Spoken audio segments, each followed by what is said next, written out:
Hello, everybody, and welcome back to Command Point. My name's Ryan, and today I'm joined by my co-host Shane. Hello. And today we are going to be talking about the Las Vegas Open 2021 Kill Team Championships packet. You've had the opportunity to play a few games through it, so you think you have a pretty good handle on this packet so far? Yeah. I mean, thanks to the magic of Tabletop Simulator. There's a lot of people right now playing LVO, the new LVO, on our Discord. There is the LVO 2021 map on the Steam community. It was made by Lose, so everybody's been able to play on it and try out that tournament packet, which is kind of cool because, you know, in the event that LVO does not happen, which is possible, very possible. Yeah. There's still a lot of people that are actually playing on the packet and getting the opportunity to do so, which is kind of neat. Mm-hmm. There are a few things about the packet that kind of change kill team tournament play. I guess really only one thing, and that's the +1 CP per turn for your kill team being battle forged. So yeah. I guess we'll talk about that first because that's the most important change from regular tournament play. That and the open or the revealed secondaries are the two. Oh yes, that's right. Big things about this packet that can make it different from other ones. Yeah, but I mean, 3 CP per turn is pretty drastic change from what we're used to. Yeah, and I mean when we say 3 CP per turn, we're meaning you get 1 for having your leader on the board. You're getting 1 just because you're getting 1. And then you're getting +1 for your army being, quote, battle forged. So really you're getting 2 for your army being battle forged is what it comes down to. So, so this does a couple things. First of all, it kind of, it gives a little bit less incentive to the, useless leader in the back because, you're having a 2 CP per turn, you lose your leader. It's kind of a big blow to like what you're able to do. Right. But, losing your leader and still getting 2 is kind of a nice thing. But yeah, I guess we should talk about 3 CP in terms of balance first, probably, right? Yeah. So you've played about like 10 or so games. Yeah, I probably played a little over 10. Yeah. If I just like spitballing here. But I would say that so at first I had some reserves, and I've kind of heard arguments from both sides about why there should be and why there shouldn't be 3 CP per turn. But I think largely it's like the same thing as, moving from 100 to 125 or moving from hold 1, hold 2, hold more to hold kill. Mm-hmm. So, I mean, these little changes are always going to help certain teams more than they help others, right? So, yeah. Like moving to 125, a lot of people have said that Death Watch don't benefit as much as other factions. Right. And I like Eldar too is another one that people said didn't benefit as much for moving from 100 to 125 because they kind of had everything they needed at 100. Mm-hmm. I mean, hold kill from hold more is obviously there's been a ton of shifts in what's viable and what isn't viable. Yeah, for sure. Yeah, and I think there's the same thing with 3 CP. Obviously, some teams are going to benefit more than others. Like there are teams that have like a lot of options with their tactics and their stratagems, and there's teams that don't have that many options. Like I would say that like Astra Militarum are a team that benefit a lot from having 3 CP just because they have a lot like in their like bag of tricks, Yeah. But I mean, as is right now, with 2 CP per turn, like half of the tactics, probably more than half the tactics in the game just aren't being used. Yeah, for sure. And I think it's overall a good thing that more things in this game are actually being brought to the table. Yeah. I mean, moving to hold kill, suddenly, like horde teams were not really good anymore. No, they give up the kill too easy. Yeah. And nobody really complained about that. I mean, not only that, but it made like some of the stronger, like bigger units more viable, like Wraith Guards and like in some instances like Terminators and stuff like that, and Bullgrins, like were things that became viable. Yeah. And nobody really cared about that. Most people saw it as a good thing because I mean the game is called Kill Team. You want to be able to bring these big cool models that actually, you know, do a good job of killing things in a game called Kill Team, but I digress. Yeah. I guess it's just with 3CP, I'm now looking at a lot of factions and thinking more about like what can I do now that I couldn't do before. Mm-hmm. You know, and you can build entire game plans off of using certain tactics in certain ways now, where before you really didn't have the budget for that. Right. Okay. And I think it's a good thing. I mean, obviously it remains to be seen.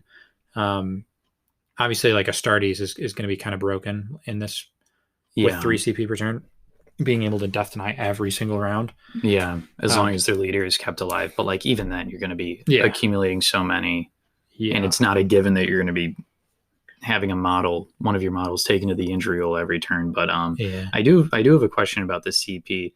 In your games, have you found players, including yourself, like using all these other tactics that we've honestly have never seen used before in tournament play, or is it more of people are using like even more injury rolls? Are they still saving them for like those core, like really important, like game deciding tactics, like re-rolling the injury roll, re-rolling a psychic test, stuff like that?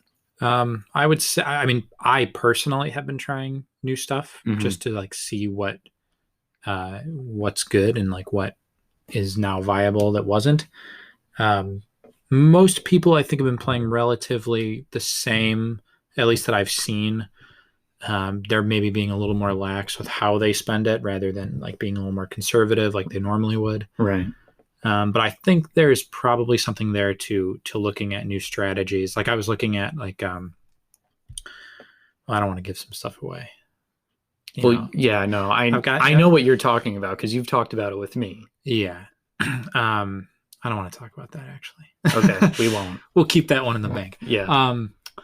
But you know, stuff like all these 3CP tactics that you don't ever see anymore. Well, not anymore, but you don't ever see, period. Yes. That are like out there, like Gene Stealer Cult have a pretty interesting one. Yeah, I was about to say. Like you can just straight up bring a model back for 3CP, but they like come into your deployment zone. Yeah. So it's so like before at 2CP, it's like, is this even worth it in a 4-round game? Yeah. But now. Yeah, I know. I mean, and I'm finding it's still hard to bank 3CP for most factions. Mm-hmm. Even getting it 3 per turn, it's not easy. I mean, I've also seen some arguments that like you can look at a team like Grey Knights, who their faction tactics aren't that good. Yeah, literally just using Cybolt every turn. But I think there's another thing that Cybolt ammunition. Yeah, that's what I was saying. That's a solid one. But like, there's also the fact that like I think psychic teams really like having more CP because I mean I play a psychic team, I play demons, and I go into a lot of turns like out of CP by the time like shooting phase hits because you know you have to bank the CP for the rerolls. Like you suddenly are less often in these positions where like if you peril and then reroll it, then like you're kind of screwed going into the shooting and fighting phase. I think that like it's like the thing that Sean talks about a lot where like good rerolls, like some rerolls are better than others. Yeah. Like Grey Knights have really good rerolls in that like regard. Like you're almost always going to get something good out of a Grey Knight reroll, like in the psychic phase. You know what I mean? Like, yeah, if you like needing a 4-up on 2d6 and you fail it, like your odds of getting it are really good. Yeah. And now it's less punishing to take that good reroll and move on. So yeah, I mean, I think it brings more good than bad. Okay. Yeah. I mean, that's, did you have any thoughts on it? I mean, besides like the first thing that I thought of when I saw this was Astartes start the game with death denied. They don't even have to be under strength anymore. And then as long as their leader's alive, they're going to be having death deny every turn. But no, it's I didn't really have any other thoughts besides that, but I wanted to ask, Are there any factions that you've played against or played with where you felt like you were at a disadvantage with the 3 CP per turn? Not really. I mean, I've always I'm going into every game. It feels better having 3 CP per turn. Even going against other teams with 3 CP, like playing at 2 CP per turn and playing against like a faction with really good tactics like Eldar. It can be a little oppressive, but now where both teams have more, I think it's like a diminishing return for the teams that already have good tactics. Yeah. Because they're going to use because usually the good tactics are the 1 CP ones. Yeah. So they're going to be able to use those anyway. At least this way, like the teams with less can at least, they can use rerolls more. Like the basic tactics are still there for them, and on top of like some of the other ones that they weren't really looking at before, but now they can. Yeah. Well, that's good to hear. Okay, so would you like to move on to talking about the terrain setup for LVO 2021? Yeah, so it's an open board. So obviously we're kind of moving on from BAO and now we're looking at LVO. Although there's SoCal in between, but we're really just looking at LVO right now. Yeah. For some reason. But I think it's with SoCal being relatively so close right now and giving the current climate. Yeah, it's a lot. Yeah. Or people just don't feel comfortable. So basically LVO, I mean, we'll put this is going to be on YouTube, so we'll put the picture of the terrain set up. Oh yeah. While we're talking about it right now. So looking at it, if you haven't played on it already, you can probably tell that it's kind of like a pit in the middle. Playing on it, it's super melee centric. This is a really hard map to play on as like a shooty team. Yeah, my experiences and pretty much everybody that I've talked to have said going second on this map as a shooting team is like great, but if you don't go second, it's really easy for the other team to kind of hide and totally deny you shots. Yeah. And part of it has to do with, so you can kind of see the barriers there that are in the middle and on the outsides, those like with the yellow and black stripes. Those barriers are, and we have talked to Sheldon about this, they're actually 1.7 inches tall. I'm not really a fan of this. I know like some people are kind of annoyed about it, but this basically means that you have to measure over it when you're going past it. It's not like scattered it's terrain. Over. Yeah. And these aren't scattered terrain by any means. These are wall extensions. Basically, yeah. And they're also 1.7 inches tall means they're actually taller than a lot of like pretty big models. Yeah. So you can completely hide a model behind it. Like it's just a lot of models are just gonna be shorter than these barriers. So like because of that, there really isn't scatter terrain at all on this board. Like maybe the barrels a little bit, but even the barrels, you can kind of fully hide a model behind that in the middle. Yeah. And then interesting about the barrels is you don't have to measure over the barrels, even though they're just as tall, if not taller than those barriers. Yeah. The only like real like scatter terrain, I guess I would call it on this would be the for most models, because there are some tall models that can shoot over those barriers, but I would say the second floors of the towers. Yeah, really. I mean, because because they have that fencing. Yeah. So like that's the only. Yeah. But yeah, the crates again are kind of like last year's LVO. They're impassable, so you can't fly over them. You have to measure around them, and you can't. They're also infinitely high, which means if you're on these towers in the middle, which are pretty tall, like if you're looking at a model that's on the other side of those barrels or the crates, I guess, then you actually can't see them because those crates are infinitely tall. Yeah. So again, pretty rough for shooting teams all the way around, which means obviously very good for melee teams. Yeah. And my experience has pretty much been that it's been melee teams can really dominate on this, and it's so tight in the middle too that I've actually noticed that like horde style teams with 32 mil bases, kind of like Gene Stealer Cult or Demons, it's actually a little bit rough for them here because. Do you mean 25 mil? No, 32s, because the Bloodletters are on 32s, and every Gene Stealer model except for Neophytes are on 32s, like the Acolytes and the. Oh, really? Yeah. So if you're like a horde team on LVO 2021, it's like a horde melee team especially. So like you're trying to play the packet, you're playing a melee team because it's like it's better on here than a range team. You want to tar pit that middle, you want to like get on those objectives, kind of control that part of the board. But it's hard to get a lot of models in the middle because of it's really tight in there. And again, at 32 mil base, you can only fit so many guys. Right. And I've seen some people having trouble with like Gene Stealer cults specifically on this map. Yeah. I know a lot of people were looking at Gene Stealer cult specifically because of the amount of rock cutters that they can kind of field. And those rock cutters, they just immediately kill a model when they wound it, right? Whenever there's a successful wound, or how does that? As soon as a save is failed, basically. Yeah, as soon as it's a successful wound, so they fail a save. Yeah. You have to roll to see if you're higher than their current wound. So before like the everything's resolved. So like if you get a wound through, I think it's flat 2 damage, it takes them down to 0. Like if they have less than 3 wounds on that model, then they're basically just splat, like gone. Okay. So that bypasses things like Necron reanimation protocol. Yes. Yeah. Yes. So that's why a lot of people were interested in Gene Stealer cult. But yeah, the other thing I wanted to say with like deep strikes. So on this map, obviously we're going to be talking about reserves again because we're out of arena. We're back into an open board. Because looking at the map, you can see that there's a lot of like empty space on the outside corners. Yeah.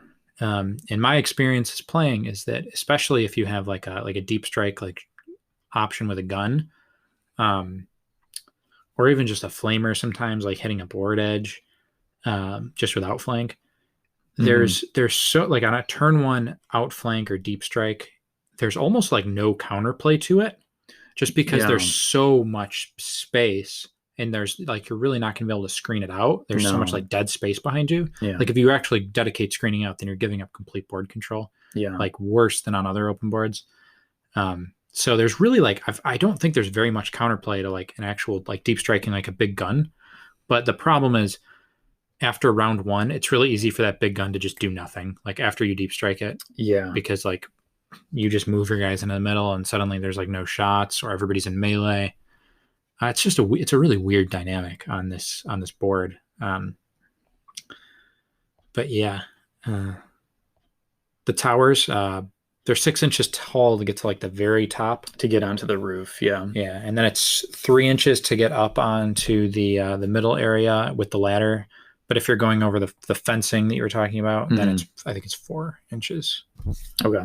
So yeah, that's the board layout basically. That's my thoughts on the map. And yeah, also point blank Overwatch is allowed on this pack. Yeah, I was about to say, so that kind of helps out the shooting teams. It's 1 CP, but like you've got 3 now, so even then it's like I don't think a pure shooting. I can't see Tau doing well in this packet. I just think flamers. Like this just like if I were to bring any shooting, I would have to bring flamers. Yeah, like, it makes me want to bring like a melee, like elite melee team with like a flamer on the list somewhere. Yeah. Like I think my Death Skulls and stuff. Oh yeah. Like I just want to bring like a bunch of knobs and then like a couple of them have like scorches or something. Yeah. Okay. Yeah. So, are there any factions? I mean, like shooting factions obviously must struggle here. Yeah, for sure. Not including Guard, because Guard had that awesome melee build, the Catachan melee build. Yeah, so. At that point, it's not even a shooting team. It's just... it's Godford and friends, like we've talked about before. So have you played against any factions that have struggled or have been really, really good? When playing on this, I think I haven't actually played with them on it, but I think Astartes are really, really good, especially like my Black Templars build. I think would really excel here. Yeah. Even if it was 2 CP, I think they would really like this board. Like a more elite orcs team, I think is pretty good. Like Astra Militarum, like Catachan Astra Militarum, all really good on here. I wanted to see if we can make hordes work on it, but it's like I was saying, like you kind of need 25 mil bases to really flood parts of the board here. Yeah. But I guess this kind of plays in with the secondaries too, which we haven't talked about. Yeah. We can start talking about those. Yeah. So they're actually revealed secondaries. So unlike previous tournament packets, when you reveal your team, after mustering, you also reveal the secondaries that you chose. So this kind of like introduces a different dynamic, I guess, to every match. It kind of takes the guessing element out of it, which I like. I like the revealed secondaries. This is something that we were talking about for a while. So. It makes my head hurt less when I play this game, but like it totally does take out. It does diminish, or I should say, it's a worse change for seasoned players when they're up against newer players that don't have as much experience, because how many times have like we sat down and we've just like known what our opponent was bringing secondary wise, especially, or I think you said on our last podcast episode, you said that you typically found your opponents bringing secondaries that you expected, or secondaries that were worse choices for them in your opinion. Mm-hmm. So to be fair, on a map or on a packet like LVO, there's actually more secondaries. I think there's 18 and BAO had 12. So there's probably more here to work with than with BAO, and it's not like these are revealed and then you build your roster. Yeah. These are revealed simultaneously. Mm-hmm. So you kind of like know what your win condition is right off the bat. You know what your opponent's win condition is. Yeah. And there's a significant amount of new secondaries here that we haven't seen before in previous packets. Yeah, and then there just are want to go through them. And just talk about them. I guess we could go through the new ones, or any that really stick out to you. And then probably there's some older ones that have had some changes made to them. Mm-hmm. So right at the top, there's abduction. Yeah. This one, so basically you score a VP if a model from your kill team takes an enemy model out of action while that model was within 2 inches of 2 or more models from your kill team. So this is pretty good for one, probably benefits like Horde, like killy Horde teams more, and it really benefits Psychers, in my opinion. Oh, right. I wasn't considering Psychers. Because it doesn't specify the phase. So, like, if you get a Psycher in on a guy and then there's another guy within 2 inches and you Cybolt him, then you score abduction. Yeah. Which is pretty interesting. That is interesting. Next, for, like, the new ones would be lead from the front. Mm-hmm. So when your leader removes an enemy model with an attack in the shooting phase, score 1 victory point. When your leader removes an enemy model with an attack in the fight phase, score 1 victory point. When your leader uses the tactic lead by example, score 1 victory point. And then this has the this you can score. Oh, I think 3. You can score 3, but it means you can score multiple times in a round. Oh, so turn 1, so you can max this by turn 2. Yeah, with some certain leader builds. Yeah, I mean, again, this kind of like plays into, you can be a little bit more aggressive with your leader because it's less of a CP risk, and now you have this tactic that kind of works with it. Yeah, so that's kind of interesting. Yeah, I like that tactic. Yeah, I haven't really found myself running it that often, but I don't know if that's just because I'm a little bit cagey with my leader still, just on instinct. Yeah, so. Brace yourselves. Yeah, brace yourselves. So okay, I'll do this one. Yeah. At the end of the movement phase, if more than half of your team, including shaken models that remain on the board, have readied, gain 1 VP. I think this is bad. Yeah, I think this is awful. Yeah, I mean, we're already talking about how it's rough for shooting teams on this map. This is not a good. This is like meant to be like a good one for shooting teams, but shooting teams are like full shooting teams. Like when I first saw this, the first thing that I thought was this could probably be good for Tau drone spam. Yeah, like gun drones and stuff. But it's just not viable here. Yeah. I mean, leaving more than half of your models, first of all, not moving, you're just going to give up board control. Yeah. I mean, we have seen good shooting secondaries in the past. This is not, even on a map that would suit a shooting team, I don't think I would take this. It's just too much for me. Yeah. Domination hasn't seen any changes as far as I can tell. I do want to talk about domination and steadfast. So domination, for one, with the map, like that tar pit that I was talking about, I find myself taking domination a lot on here because I'll always take teams that I think are suited to kind of, I guess, dominate the middle of the board and just like plant a flag right there, and just anything that comes near is going to die. Yeah. And that there's some of the maps too have an objective right in the middle too, so it works out anyway. Domination, I think, is really good here. And Steadfast, I think this is like one of the first packets where I really like this secondary, just because I think revealed secondaries make this a more interesting gameplay mechanic. Yeah. So Steadfast, for those of you that don't know, you score 3 VP at the end of the game if there's any objective that you've controlled all game. So this has like had like feel bad vibes in the past, because I mean, like you said, like in higher level games, sometimes you're able to figure it out like pretty early on. But knowing right off the bat that your opponent needs to hold one all game, it's still good even with that. So Yeah. like it's kind of like I was saying before, like the win condition. Yeah. All right, so for Dogpile, this is a new one. At the end of the movement phase, score 1 victory point if 2 or more How am I supposed to read this? At the end of the movement phase, score 1 victory point if 2 or more different models. I would hope they would be different models because there's 2 models here. Yeah, I don't know. I think I don't know why he wrote different that. models from your kill team made a successful charge move against one enemy model in the phase. So 2 different models make a successful charge against a single enemy model. You score a victory point.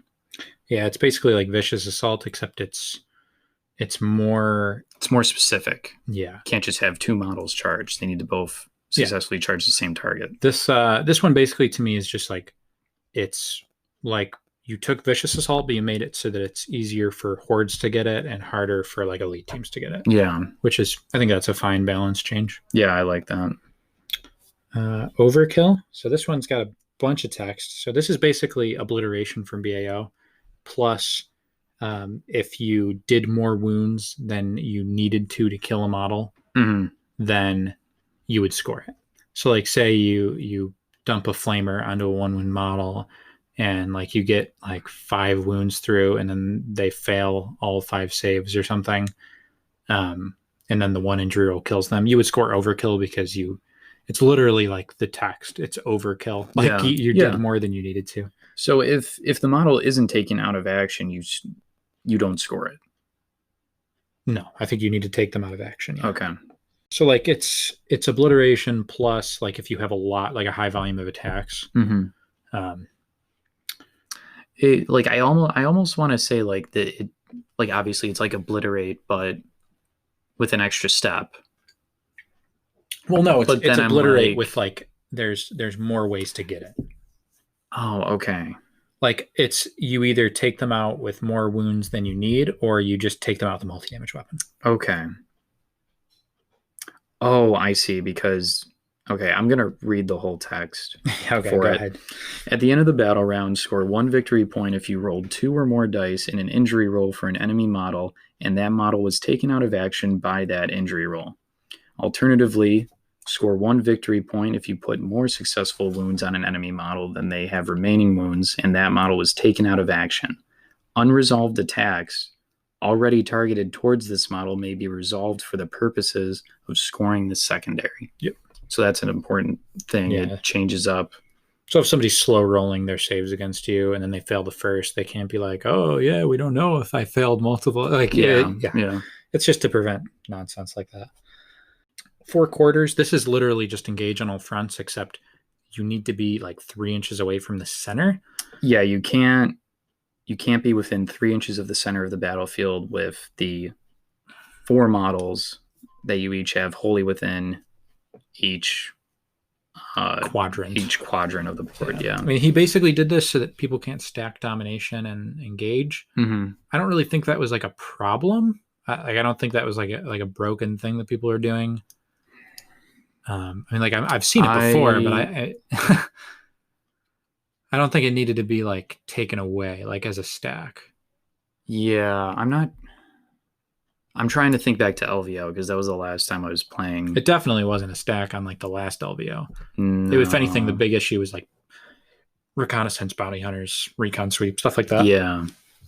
Like people are just easy movement stuff. Yeah. Where you don't need to kill models. Yeah, I don't think engage with domination was like too good. Like I don't remember watching a game and seeing that chain take place, but so this Next one here is complete control. Score 3 victory points if you control every objective at the end of a battle round. Yeah. So I mean, that's pretty fair if you control every objective. Yeah. So it's like, again, good for hordes. It's like something else that hordes can score that are a little bit harder for elite teams. Whirlwind. This one can be scored multiple times in a round. Score 1 VP if one model from your kill team forced an injury roll on 2 or more enemy models in one battle round. So this one's kind of tough. I'm immediately thinking melee model splitting attacks. Yeah. I think the best... that was kind of what I went to first too, but I guess what people have been thinking about, which makes sense, is psychic models. Right. So you cybolt something. Say you get charged or something with like your Grey Knight, and then you cybolt that model, get him to an injury roll, and then kill him or something. Yeah. And then you get to shoot or something. You shoot something else and take him to an injury roll. And then you don't even have to kill the model to score this. Yeah, you just get as long as you just force the injury roll. Yep. Yeah. It's pretty interesting. And I was also thinking like stealth suits or like crisis suits or something where they have like 5 guns, or like that the Scarab called Terminator gunner too. with the Reaper Gatling or the Soul Reaper cannon and the Hellfire missiles. Yeah. Bounty Hunters, we all know that one. Yep. Bounty Hunters is ridiculously good on this. That's all I'll say about it. It's really good on every packet. It's a melee map. Art of Combat. So this one is disengage from last LVO, except one of the 2 things can be consolidating as well. So. Yeah, so I was reading this earlier, and I'm still not really sure how to interpret it, because it says score 1 VP if you retreated, fell back, or consolidated into an enemy model that you were not already within 1 inch of, with 2 or more models in a single battle round. So is this saying? I assume it's gotta be you score a VP if you have a model retreat or fall back or consolidated into an enemy model. Yeah, or it can be 2 of them, like one of 2 of them. You know what I mean? Yeah. So like if you charge me and then I fall back with one guy, and then later in the battle round I like make and consolidate into another model, then I would score this because I've fulfilled like 2 of the things. Okay. I haven't really experimented with it much. I think I thought disengage was like a solid secondary last LVO that was kind of underused. So I'm sure there's something here. And I think it's pretty interesting to reward players for like good movement in like the fight phase. Like using consolidates and pile-ins, because that's something that I think is like a skill gap thing where. Well, here's the it doesn't. Yeah, no, you are right about that, but the pile-in is not on here. Oh yeah, just like consolidate is like so just I guess being more mindful of the combat phase. Hold the perimeter is still here. Still hate it. I think it still sucks. Whatever. Let's just move on. And then there's Reaper, which is the same, except now blue horrors and brimstones do not count towards it. So it's basically just actual models that you've deployed, like models that are in your kill team. You have if 6 of them die, then your opponent, and they have Reaper, then they get the 3 VP. So it's kind of like it's like complete control is like the ultra hold secondary, and then Reaper is like the ultra kill secondary. Yeah. So have you played demons on this packet? I actually have not gotten the chance to. Oh, okay. I was thinking about it. I would like to play them at some point on it just to see how they do. I think they do better on here than they did on BAO, but yeah, it's hard to say. So that's it for the secondaries, basically, right? I think that's it. There are 6 missions. They all have like bonus missions like last LVO. Or bonus mission objectives. Yeah. Or bonus objectives. Sorry. Yeah. So I guess we'll start with mission 1. Really, the only difference between these missions is obviously their bonus objectives. They're all different from what I saw, and then their deployment zones and the objective layout. Yeah. The terrain setup stays the same. So for mission 1, I'm just going to get right into it. I think the bonus objective for this is horrible. It's score 1. It's called Hold 2. You score a victory point if you control exactly 2 objectives at the end of any battle round. Yeah, so there's 4 objectives on the board. Yeah. So if you're holding 2, only exactly 2, yes, then you don't get hold more. So It's kind of It's weird. like what? It's like And it's also weird because if you hold 3 objectives, you don't get the bonus. Like it's like you're doing too good to get the points. then your opponent doesn't get the. It's just it just doesn't, like, you're not being rewarded for doing anything except being static, and I just don't like that. I think that's bad. Yeah. Like it's literally, it presents these situations where, say, like you're holding the 2 objectives on your side, and then like you have one guy fighting another one guy on one of the objectives near your opponent's. As long as like that model stays alive, you're actually better off not killing the enemy model and like just contesting the point, because then you're still getting hold more and you're getting the objective. Whereas if you killed it, you're just getting hold more. Yeah, that's a great point. And like what? That just seems silly to me. Yeah, this is a kill team. You should be rewarded for killing models and taking territory. Yeah, so not a fan of that. Also, the deployments are so far away on this map, especially when you consider like you're usually going to have to go around the barriers because they're 1.7 tall. Yeah. Like somebody, I forget who it was that I was in TTS with, just kind of looking at this deployment. It's like really far away. It's weird. Like if you want to get that bonus objective turn 1, it's like you better bring some flying models or be ready to deep strike someone in, or deep strike multiple models in. All right, so mission 2, much bigger deployment zone, still kind of corners, but there's 5 objectives on this one, and each of the deployment zones actually have an objective in there. Yeah. So you can basically start with hold 1. And you know what we actually didn't talk about at all? The primary is maxed at 9 on this packet instead of 12 on other packets. We'll talk about it after we're going through the missions, but there's important stuff to know about that. So recon sweep is the bonus. If a model from your kill team ends a battle round wholly within your enemy's deployment zone, score 1 VP. This is just the old secondary. It's fine. I don't really have any problems with it. So this deployment zone is kind of weird. I almost wonder if I think you could get away with screening out that deployment zone from potential deep strikes. Yeah, you probably could. But again, you're kind of giving up. But then you're going to be giving up the middle objective and then the sides. One of the 2 on the sides, or you'll at least be at a disadvantage. This one, there's a lot of direct alleys. Yeah. Basically just like facing the deployment, so not really a lot of room for blind charges, I guess. Yeah, this one is probably one of the better ones for shooting teams. Yeah. I've actually played a shooting team on this one, and it still wasn't great. Oh, for the shooting team? Yeah, it's just very like, hope I win initiative, or hope I lose initiative, so I can react and then get the shots off. Yeah. Okay, mission 3, keep away. 4 objectives on this mission. Do you want to get that bonus objective? Keep moving. At the end of the battle round, score 1 victory point if no models from your kill team are even partially within the battlefield quarter that includes your deployment zone. Yeah. All right, so pause. This one's really hard. I've played on this one like 3 or 4 times. I'm looking at these objectives, and the ones closest to my deployment zone are... One is totally within the quadrant, and then the other... You would have to like be... I would have to be on the other quadrant, but still on my half of the board, basically.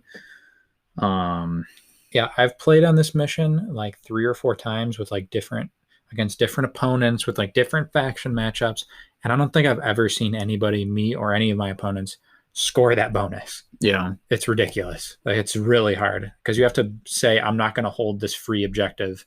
Yeah, and it's like, how can you do that? Yeah. So yeah, is there anything else to say about this? No. Pretty far away deployments again, but not quite as bad as that first mission. Yeah. Okay, mission 4, maximum strength. Actual normal looking deployment zone here. 4 objectives though. The mission bonus objective is all out. It's called all out. Score 1 victory point if you didn't use any command points in a single battle round. This is another one I'm not a fan of. It's like we're getting 3 CP all of a sudden, and we're being told to not use it and score. But Ah. yeah, and also the name of this bonus objective is All Out. If I'm going all out, why am I not spending CP? Yeah, Like this is just it's just wrong. Yeah, no, I hate that one. Yeah, the trend, by the way, so far, we've still got 2 left. Oh wait, hang on, But hang I'm on, not a fan of these. hang on. Are those objective markers supposed to be underneath the crates? Yeah, it's like you can kind of get on it from like the other side, like barely, but you need to mostly be in the middle part to hold those objectives. And it's also worth Yeah. noting that you can stand on those objectives and be on domination. Okay, moving on to mission 5. Mission 5. Assassinate. So this one's kind of crazy. There's only 3 objectives on the map. So right off the bat, this is like a free complete control for some teams. Oh gosh. And so the mission bonus, do you want to do this one? High profile targets. Score 1 victory point for every enemy specialist that is taken out of action. Okay. Note that it doesn't say or score like 3 if all enemy specialists are taken out, which means you can actually like not take specialists and like your opponent can't get the bonus. Just saying. That's an interesting exploit. I don't know if that's like intended or if he thought about that, but yeah, there are times when I would just not, where I would like drop a specialist, you know. And this is definitely one of those. Yeah. Again, kind of a normal looking deployment setup, nothing too crazy or weird. Yeah. And then mission 6, this is the most wacky one by far. There's 6 objectives. Half of them you can, more than half of them, you can hold one while holding another at the same time. I'm pretty sure. I don't think he's said anywhere that you can't hold 2 because they're just so close to each other. And then there's the bonus, which this one feels like a narrative mission to me, which is why I don't like it.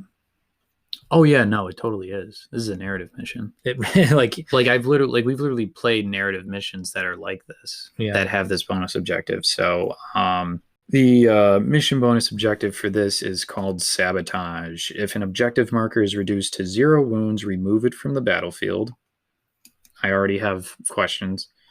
Score 1 victory point for every objective you remove from the game. So how many wounds do objectives have? Do they? It's that big box underneath. That essay underneath the map. Okay, so I'm on my phone right now. Okay, I had to flip it horizontal in order to get all of the text onto my screen at one time. Oh gosh. Okay. Special rule. Every objective marker is treated as an enemy model for the purpose of targeting it with attacks. Objectives have the following stats: toughness 4, wounds 2, and a 3-up save. And the saves are rolled by the opponent. You do not treat objectives as enemy models other than when directing attacks against them.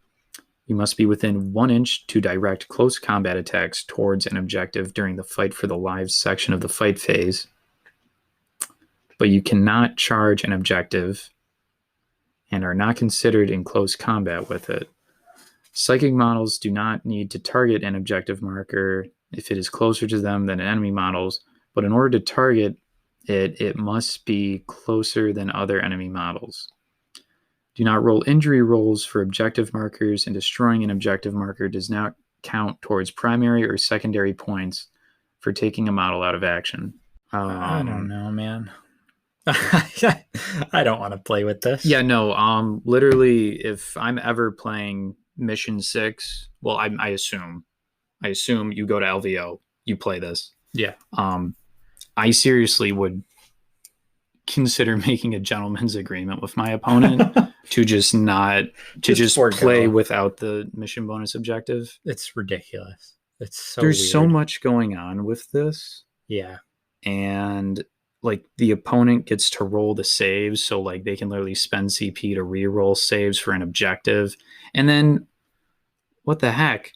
There's 3 objectives on one side of the board, 3 objectives on another side of the board. There's no like middle objectives or anything. And there's an even number of objectives here. Mm-hmm. So if I go to and I control 3 objectives on my side of the board, my opponent controls the other 3, and then I'm out here trying to blow up my own objectives to get a bonus point. Guess what my opponent's going to get? when he doesn't kill his objectives, he's going to get hold more.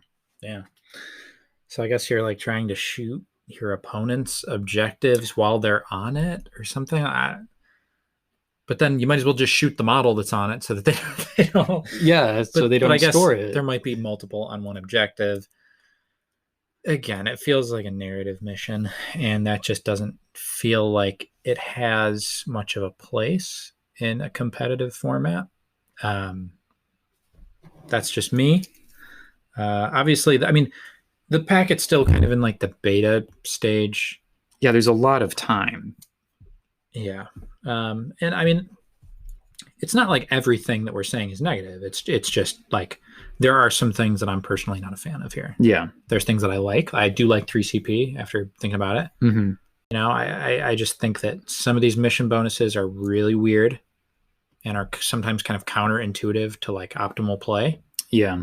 That's all 6 missions. So I guess the last thing we can talk about is the primary max, because we kind of skipped over that earlier. Yeah.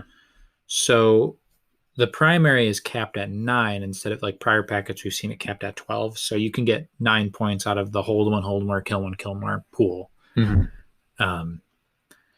With it being 9, what this actually means is like, say you're like a full killy team, you can just hold 1, turn 1. And then if you get kill more like every round, you don't even need to hold objectives. Like you don't even need to worry about it. Or like as like a horde team, you could hold more every round. And as long as you get 1 kill all game, you're going to max the primary. 1 kill per turn. There's the 1 kill. The game or just 1 kill the whole. If you get hold more every round because you're getting hold more, that's 8 points over 4 rounds. And then you get 1 kill in 1 round, then that's 9, and you don't have to worry about the primary. That's hilarious. It's pretty weird. There are like, it definitely, it makes some games feel a little bit less like a stomp, because like we've seen in other packets where like once somebody starts getting rolling with the primaries, like the lead becomes kind of like insurmountable. Yeah. So like there's the argument to be made that lowering that cap puts games more like, makes them more competitive, you'd say. Yeah, maybe like it leads to less blowouts, which is probably a good thing. Yeah, I would say. I don't instinctively. Yeah. No one likes getting beat 18-3. Yeah. That being said, I mean, I don't think blowouts are inherently bad, but I think like this, like, is like preventing them a little bit isn't a bad thing either. That's just me. Yeah. I mean, that's really it for the primary. Yeah. You got the 3 secondaries that are open. You've got these wacky bonus objectives. Yes, wacky. So, I mean, the ones that I like, I mean, I guess I like recon sweep and I like high profile. Yeah, I like those. The other 4, I'm not crazy about. Shane, what are your final thoughts regarding the LVO 2021 Kill Team Championship packet? So I think it introduces a lot of new, interesting things that are probably worth looking at. I mean, for sure. Like revealed secondaries, I think is something that's like a really good step for the game overall. Like I know there are people that like the intrigue, the subterfuge. Yeah, but for me, it's not my thing. Personally, I like knowing what the win conditions for everybody is and just kind of seeing whose game plan works out better. Yeah. I like 3CP. I mean, I've thought about it a lot. I think I do like it. Yeah, I mean, there's something like I'm not crazy about the bonus objectives. I think the map is a little too favorable to one play style. Yeah. So, I mean, we'll see. What do you think? I'm a big fan of 3CP just because more factions being able to do like having the opportunity to use more of their like unique faction tactics, I think is cool. I liked a lot of the new secondary objectives. I think that the map is too favorable to melee teams. The mission objectives, I agree with you. Or the mission bonus objectives, I agree with you. I do think they need to be looked at again. What was the other thing that I really liked about it? The revealed stuff? Oh yes, the revealed secondary objectives. I mean, I like it because it takes out a lot of the guessing of what my opponent is going to do. Yeah. And it takes away, but like in a good way, I guess it goes to making the games more competitive instead of like a got ya, I took data entry and there's nothing you could do about it. And you don't even know if I had it this entire time, you know? So I like the revealed secondaries. It's what Big 40K has been doing for a while now in the ITC, and then now in 9th edition match play games, you have revealed secondaries. So I think that's good for the game. I did appreciate the hidden secondaries aspect of the game, kind of like a game within a game, but I think overall most players will enjoy this, and we'll see it as an improvement. Yeah. No, I agree. I mean, you got to keep in mind too that a lot of these secondaries were like written with revealed in mind. So that's another interesting side of it too. Yeah. Also, these are free choice secondaries. Yes. So it's not like you're locked into a tournament organizer rolling a D12 or something. Yeah. I agree. I think open. I think we should be past this conversation, but I mean, there's still some people that like the other ways. I personally think open is like by far the way to go. Yeah. More player agency is good for the game. Yeah. Being forced into suboptimal choices is it just feels bad for you. Yeah. I mean, you can kind of get boned having to play against like a bad matchup, but like having to add on, you might get a bad matchup and a bad like secondary. Yeah. Imagine going up against Custodes, and then it's like you've brought a team where you're not going to be able to kill, like hardly anybody can reliably kill Custodes. Yep. But then imagine taking that team going up against Custodes, and then like 3 or 4 out of 5 of the secondaries that you can choose from are killy. Yep. It's like have fun. Like here's your game. Yeah, I could take bounty hunters against Custodes. Against Custodes, yeah. If you score it once, that must be GG though, right? Hey, yeah. All right, cool. Overall, I like the packet. Yeah. I mean, I think there's some work to do, in my opinion. Like, we're still in the beta stage. Yeah. LVO isn't even supposed to happen for like 5 more months. January, a long time. Yeah. Yeah. For sure. And if it doesn't happen in real life, there's probably going to be some TTS thing. Whoever does it, someone will probably do it at this rate. Yeah. So, yeah. Cool. Well, thank you guys for watching. Don't forget to like, comment, and subscribe. And check out our Discord. Come on over if you haven't already. And we will talk to you guys later.